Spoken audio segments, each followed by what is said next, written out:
আসসালামু আলাইকুম প্রিয় দর্শক, এই সরকারের আমলে, এই সরকার মানে তারেক রহমানের নেতৃত্বে বিএনপির যে সরকার, এই সরকারের আমলে প্রথমবারের মতো একজন সাংবাদিককে গ্রেপ্তার করা হয়েছে।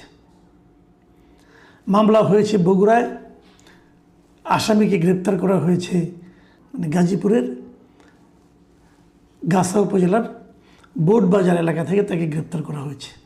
উনি এখানে ছিলেন 19 তারিখ রাতে, বৃহস্পতিবার রাতে তাকে সেখান থেকে গ্রেপ্তার করা হয়েছে। গ্রেপ্তারের পর তাকে বগুড়া জেল হাজতেও পাঠানো হয়েছে। উদ্বোধনটা হলো আর কি, সাংবাদিকদের নানা কারণে, যে কোনো সরকারের জন্য সরকার অনেক সময় সাংবাদিকদের কারণে বিব্রত হন, সাংবাদিকদের প্রশ্নের কারণে বিব্রত হন, সাংবাদিকদের সমালোচনার কারণে বিব্রত হন, নানা কিছুই ঘটে।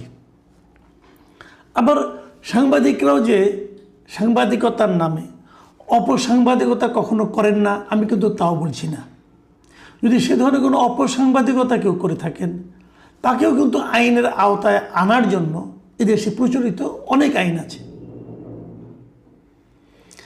কিন্তু গ্রেপ্তারের মতো ঘটনা এই প্রথমবার এই বিএনপি সরকারের আমলে ঘটল।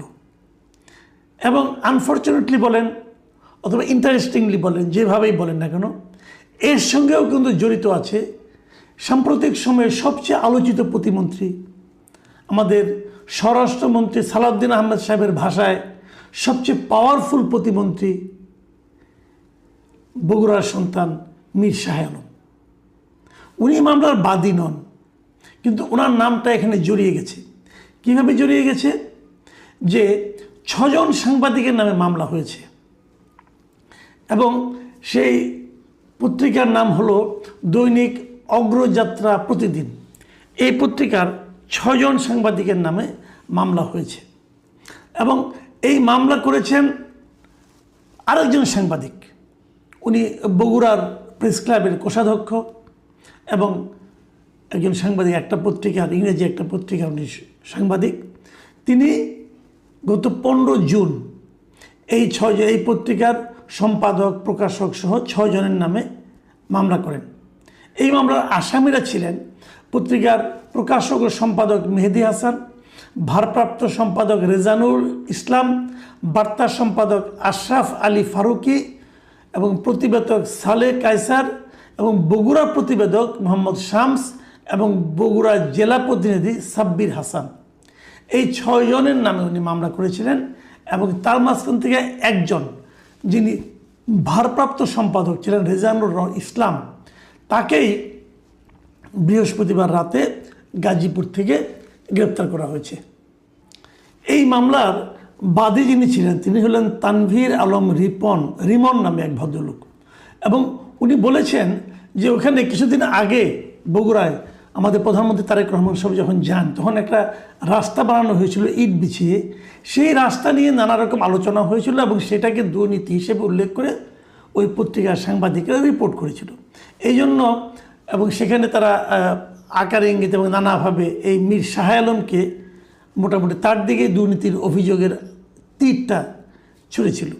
এবং এই রিমন সাহেব বলছেন, ওনার যে আর্জিতে নিজের উল্লেখ করেছেন সেটা আমি বলি। উনি উল্লেখ করেছেন যে আসামিরা পরিকল্পিতভাবে মিথ্যা, বানোয়াট ও বিভ্রান্তিকর তথ্য প্রকাশ ও প্রচার করে বাদী এবং বগুড়া 2 শিবগঞ্জ আসনের সংসদ সদস্য ও স্থানীয় সরকার পল্লী উন্নয়ন ও সমবায় প্রতিমন্ত্রী মীর শাহ আলমের ব্যক্তিগত, সামাজিক ও রাজনৈতিক সুনাম ক্ষুণ্ণ করার চেষ্টা করেছেন। যিনি বাদী ছিলেন ওই রিমন সাহেব, ওনারও ক্ষুণ্ণ করেছেন এবং প্রতিমন্ত্রীরও সুনাম ক্ষুণ্ণ করার চেষ্টা করেছেন।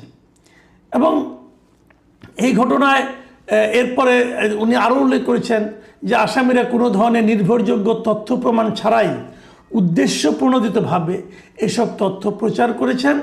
এর ফলে সংশ্লিষ্ট ব্যক্তিদের সুনাম ক্ষুণ্ণ হওয়ার পাশাপাশি জনমনে বিভ্রান্তি ও বিরূপ প্রতিক্রিয়ার সৃষ্টি হয়েছে। এবং এই আর্জির উপর নির্ভর করে বগুড়া থেকে পুলিশ ডিবির একটা দল জয়দেবপুর গিয়েছে এবং সেখান থেকে এই 2 নম্বর যিনি আসামি ছিলেন রেজানুর ইসলাম তাকে গ্রেফতার করে নিয়ে গেছেন। এখন একটা সংবাদ প্রচার হতে পারে এবং সেই সংবাদে কেউ না কেউ কারো না কারো মানহানি হতেও পারে এবং মানহানি হলে আপনি মামলা করতেও পারেন, কোনো সমস্যা নাই। কিন্তু একটা জিনিস কিন্তু খেয়াল করতে হবে, মানহানি হয়েছে প্রতিমন্ত্রীর, প্রতিমন্ত্রী কিন্তু মামলা করেননি, মামলা করেছেন আরেকজন সাংবাদিক এবং এই সাংবাদিকেরও নাকি মানহানি হয়েছে এবং এ ধরনের মামলায় গ্রেপ্তারি পরোয়ানা জারি হয়েছে এবং তাকে গ্রেপ্তারও করা হয়েছে। তো এই যে গ্রেপ্তারের যে নমুনাটা তৈরি, উদাহরণটা তৈরি হলো, আমরা এই ধরনের মামলা আগেও দেখেছি, বহু দেখেছি। হাসিনার আমল, শেখ হাসিনা যখন সরকারে ছিলেন তখন তো আমরা অনেক দেখেছি। কিছু হলেই একজন সাংবাদিককে গ্রেপ্তার করা হতো, কোনো একটা কার্টুনের জন্য সাংবাদিককে গ্রেপ্তার করা হতো এবং গ্রেপ্তার করে তাকে জেলে ঢুকে রাখা হতো, তারপরে একসময় তো মুক্তি পেয়ে যেতেন। তো আমরা সাংবাদিকদের গ্রেপ্তার হওয়া অন্তর্বর্তীকালীন সরকারের আমলেও দেখেছি। কিন্তু এই আমলের ব্যাপারে আমার একটা নিজস্ব একটা চিন্তা ছিল যে হয়তো বা এই আমলে আর যাই হোক এই সমস্ত ছুতা নাতায় সাংবাদিকদেরকে গ্রেপ্তার করা হবে না। সাংবাদিকের যে কোনো লেখায়, প্রতিদিন আমাদের যত জাতীয় দৈনিক পত্রিকাগুলো আছে, কোনো না কোনো লেখায় কেউ না কেউ সংক্ষুব্ধ হতেই পারেন, তার কোনো না কোনো ভক্ত মনে করতে পারেন যে আমার নেতার বিরাট অসম্মান হয়ে গেছে, তাই বলে উনি মামলা করে দিলেন এবং মামলাগুলো তাকে গ্রেপ্তার করতে হবে।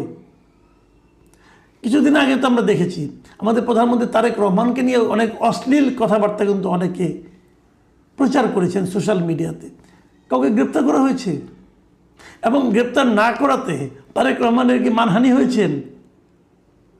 বরঞ্চ এই গ্রেপ্তার করলে কি হয়, গ্রেপ্তার করলে দুটো জিনিস ঘটে। সেটা হলো আপনি সরকারের থেকে কিছু লোককে আপনার স্থায়ী শত্রুতে পরিণত করেন।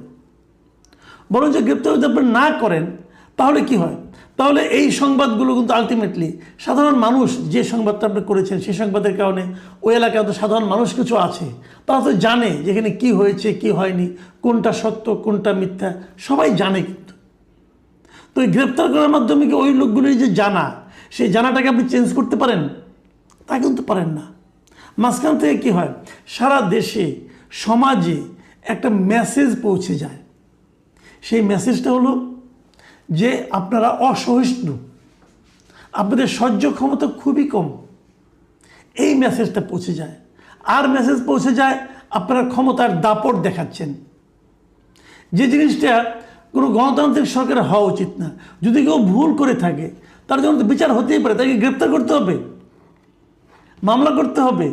এবং এই যে মামলাটা করেছেন মিস্টার রিমন, যিনি মামলাটা করেছেন, যিনি নিজেও একজন সাংবাদিক, তিনি নিশ্চয়ই, আমার যে ধারণা এখন যে সময় চলছে, এই সময়ে এই মামলা এবং এই গ্রেপ্তারের কারণে ওনার যিনি, যাকে উনি খুশি করতে চেয়েছেন, সেই মীর শাহ আলম, তার গায়ে কি আরেকটা শ্রদ্ধার পালক যুক্ত হলো, নাকি উনি আরেকটু বেকায়দায় পড়লেন?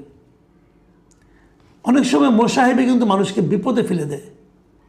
একটা প্রবাদই কিন্তু আছে যে মূর্খ বন্ধু বিপজ্জনক। তো এই যে তার মোসাহেবি, এই মোসাহেবের কারণে কি মীর শাহ আলম সাহেবের সুবিধা হলো নাকি অসুবিধা হলো? সম্ভবত এই লোক বিএনপি মনোভাবাপন্ন, ওনার এই আচরণের কারণে, ওনার এই মামলার কারণে বিএনপির কি সুবিধা হলো নাকি অসুবিধা হলো? বিএনপি সরকারে আছে, তো গ্রেপ্তার করে বাহাদুরি দেখাতে হবে? আমার নিশ্চিত আমি ধারণা করি এই মামলার পরে এই আসামিদের গ্রেপ্তার করার জন্য এই ভদ্রলোক রিমন অথবা অন্য কেউ, অথবা মীর শাহ আলমের নাম নিয়ে, অথবা মীর শাহ আলম নিজেও হয়তো, আমার ধারণা হতে পারে, হয়তো তদবির করেছেন যে দ্রুত আসামিদেরকে গ্রেপ্তার করতে হবে, মানে দ্রুত এই সাংবাদিকদেরকে গ্রেপ্তার করে নিজেদের দাপটটা প্রদর্শন করতে হবে। এই দাপট আসলে আলটিমেটলি কি প্রমাণ করলো? আমি জানি না আজকে থেকে 5 বছর পর বিএনপি সরকার কেমন হবে, এই বিএনপি সরকারকে মানুষ কীভাবে নেবে আমি জানি না।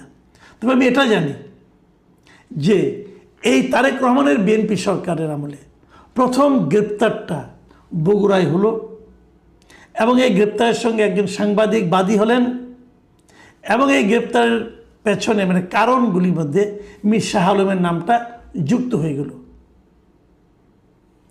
বলা ভালো, বগুড়া কিন্তু তারেক রহমানেরও এলাকা। এর মাধ্যমে তারেক রহমানকে কি সম্মানিত করা হলো নাকি বিব্রত করা হলো? যারা মামলা করেছেন তারা ভাববেন, বিএনপির যারা নীতি নির্ধারক আছেন তারাও ভাববেন, এবং সাংবাদিকরা তো আপনি না চাইলেও ভাববেন।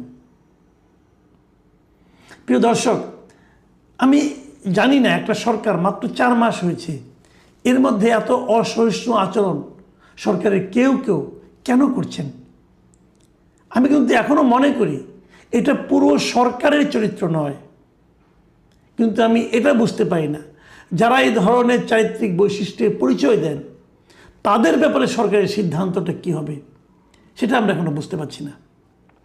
দেখুন, এই শাহ আলম সাহেবের যে ঘটনা, আমি একটা পজিটিভ কথা বলে শেষ করি। শাহ আলম সাহেবের ওনার মধ্যে অভিযোগ ছিল উনি 4টা ইউনিয়নের নাম পরিবর্তন করেছেন, 2টো ওনার সন্তানের নামে, আরেকটা ভাতিজির নামে, আরেকটা ওনার বাড়ির নামে। খবর হলো, আজকে দেখলাম পত্রিকায় যে বগুড়ার জেলা প্রশাসক বলেছেন যে এই 4টে ইউনিয়নের মধ্যে 2টো ইউনিয়নের নাম অলরেডি প্রধানমন্ত্রী হস্তক্ষেপ করেছেন এবং ওনার হস্তক্ষেপের কারণে চেঞ্জ করা হচ্ছে। যে সীমান্ত এবং দিগন্ত ও 2টো ইউনিয়নের নাম পরিবর্তন করা হবে। এরপরে একটা রিয়েলি গণশুনানি হবে, আগের বারের মতো না। আগের বার যেমন যুবদলের একজন গণশুনানি একজন নাম দিয়ে বলেছে গণশুনানি হয়ে গেছে, ওরকম না। এবার একটা রিয়েল গণশুনানি হবে, তার মাধ্যমে নতুন করে নাম দেওয়া হবে। আমি এই পাশাপাশি এটাও মনে করি 2টো কেন, 4টার ব্যাপারে গণশুনানি হওয়া উচিত ছিল। যদি নির্বাহী হয়ে যায়, যদি যে কারণে 2টো বাদ হলো সেই একই কারণে 4টা ইউনিয়নের নাম চেঞ্জ করা উচিত ছিল। চেঞ্জ না করুক, 4টার ব্যাপারে আলাদা করে গণশুনানি হওয়া উচিত ছিল।